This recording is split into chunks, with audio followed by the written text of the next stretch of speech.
So Hamas has now spoken in detail about the deal that the group had reached with Donald Trump and his envoy Steve Witkoff while releasing American-Israeli soldier Edan Alexander.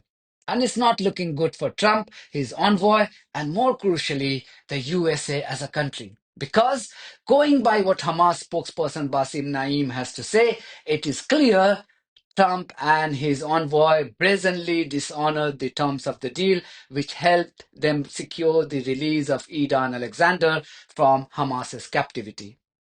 This also raises questions on the role played by the Arab countries and therefore justifies my criticism for their rulers. I'll come to all these points in details. Let's first look at what Hamas spokesperson Basem Naim had to say. He told Dropsite News that Witkoff had promised that 2 days after the release of Edan Alexander, the blockade of Gaza would be lifted and the supply of aid would resume. Naim told Dropsite News, and I quote, Trump will speak out thanking Hamas for his gesture, obliging Israel on the second day to open the borders and allow aid to come into Gaza, and Trump would call for an immediate ceasefire and to go for negotiations to end the war. End quote. As we reported earlier, Hamas had agreed to release Edan Alexander as a gesture of goodwill ahead of Trump's Middle East visit. This is what Trump has said before leaving for Saudi Arabia. And third, I'm very happy to announce that Edan Alexander, an American citizen who until recently most thought was no longer living, thought was dead, is going to be released in about 2 hours, actually. And he's going to be released before the eyes of Steve Witkoff, who has done a fantastic job. I know a lot of people that have a lot of talent. I know Steve had a lot of talent. But I know a lot of people with a lot of talent, but there's one that I thought had a special way about him, special personality, aside from being a good deal maker, had a special way about him, and it was Steve. Knew very little about the subject matter, who does, but he learned it in about 2 hours.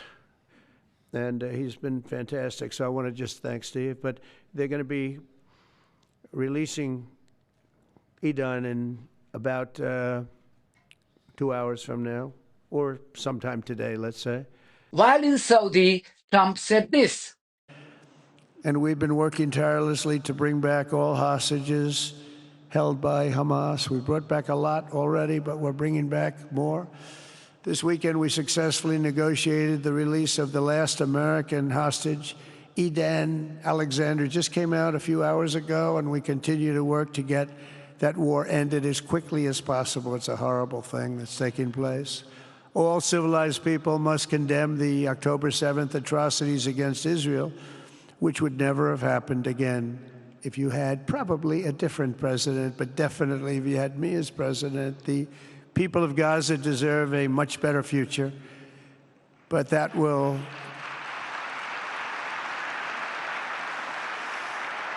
Trump also mentioned Gaza on the last day of his Middle East trip, but never referred to the terms of the deal reached between his envoy and Hamas. And we're looking at Gaza, and we got to get that taken care of. A lot of people are starving. A lot of people there's a lot of bad things going on. Referring to the backstabbing by Trump and his envoy, Basem Naim said, and I quote, they didn't violate the deal, they threw it in the trash. End quote. Many of you had commented that Hamas was making a mistake to trust Trump because of the history of Americans and Israelis brazenly breaking the agreement at will. Let's not forget, war criminal Benjamin Netanyahu had started the current siege of Gaza by breaking the ceasefire deal that the US had facilitated. So this indeed proves the point that so many of you have made on this channel with your comments. This further tarnishes the credibility of the US administration. This is precisely why I condemned the Gulf rulers. Qatar has enormous clout over the Trump administration. Not too long ago, the Qatari Prime Minister proudly flaunted his country's friendship with Steve Witkoff, saying that he had business interests in Qatar. Steve is a respected businessman.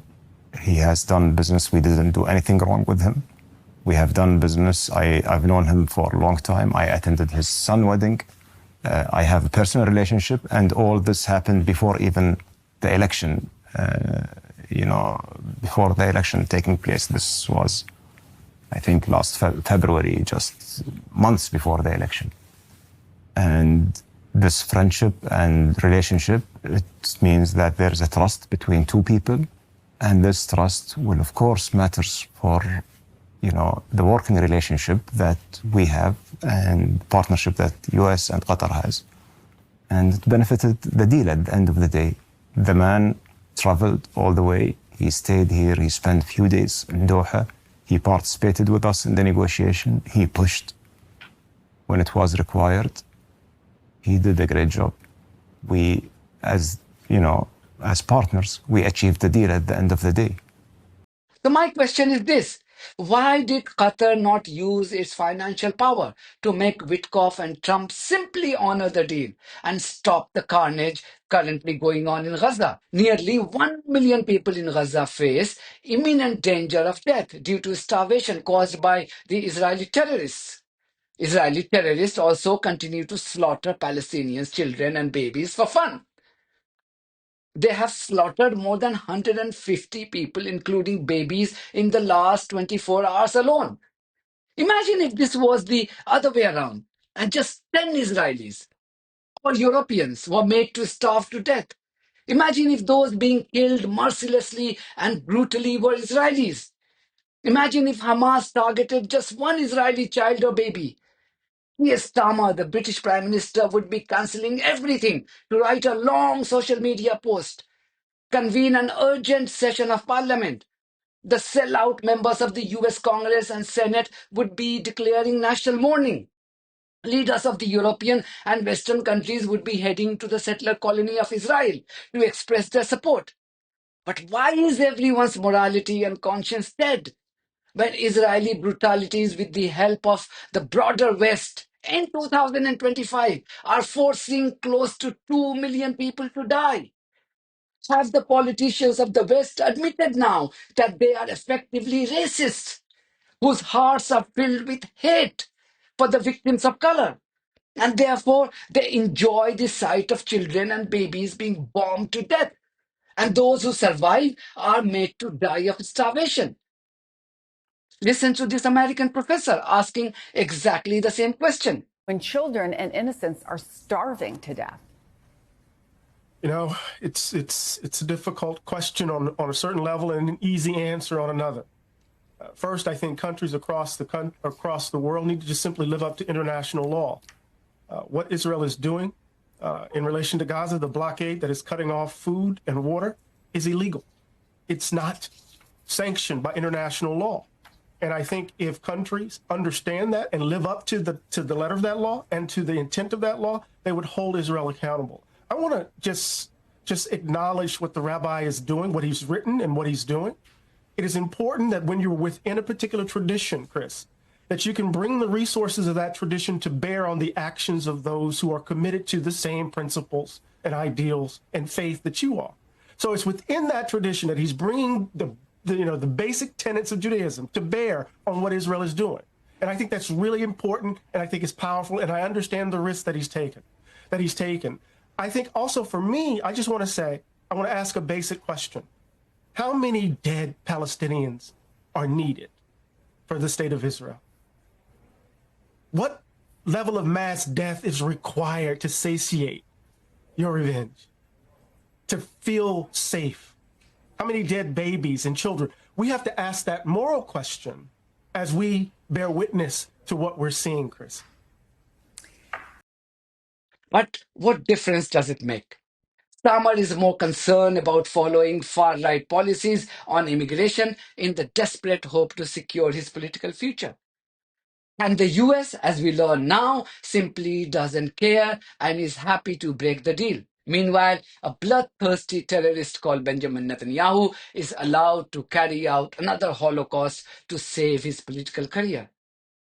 That's it from me. Thank you very much for your support of this platform and our journalism on buymeacoffee.com and Patreon. If you too think that our journalism is worth supporting, then you too should consider becoming part of it.